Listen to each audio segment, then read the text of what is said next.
What if I told you that Bruce Lee, the man who transformed martial arts forever, secretly held an opinion on what he considered the world's greatest martial art? Yes, the same Bruce Lee who famously said, "Absorb what is useful, discard what is not, add what is uniquely your own." Behind those words was a philosophy that shocked traditional fighters, inspired a revolution in combat sports, and still influences MMA fighters today. But the question remains, did Bruce Lee ever reveal which martial art he thought stood above the rest? In this video, we're going to break down Bruce Lee's secret opinion, dig deep into his philosophy, examine his training, and reveal the truth about what he believed to be the greatest martial art in the world. The global search for the best martial art. For as long as martial arts have existed, people have debated which style is superior. Karate practitioners argue for the precision of strikes, Taekwondo fighters emphasize their lightning kicks, boxers talk about the power of fists, while wrestlers and judokas insist that grappling dominates everything. Each culture has its own pride in its traditional system, and each art has its strengths and weaknesses. But Bruce Lee came into this world of endless debate and dared to say something radical: no single martial art is complete. This thought alone put him in direct opposition to centuries of tradition. Bruce Lee didn't just want to master one style, he wanted to uncover the truth of combat itself.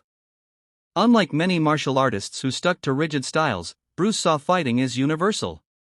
His lifelong mission was not to protect the honor of one art but to find out what really worked when two fighters faced off in reality. This is why his opinion carries so much weight. He wasn't just a philosopher. He was a fighter who trained his body to the limit and tested techniques constantly. If he had a secret opinion on the greatest martial art, it would not come from blind loyalty, it would come from years of sweat, blood, and thought. Bruce Lee's early training, the roots of his belief. To understand his opinion, we first need to go back to his early days in Hong Kong. As a teenager, Bruce Lee trained in Wing Chun under the legendary IP man. Wing Chun was a Chinese martial art focused on close-range combat, trapping, and efficient strikes.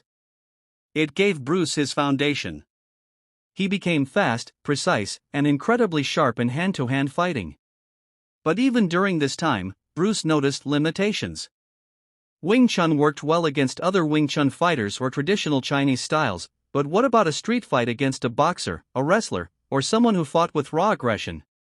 Bruce started to see cracks in the idea that one martial art could solve everything. When Bruce moved to America, this realization deepened. He sparred with boxers, wrestlers, and karate fighters, and he noticed that each brought something unique to the table. The boxer's footwork and punches were on a knot.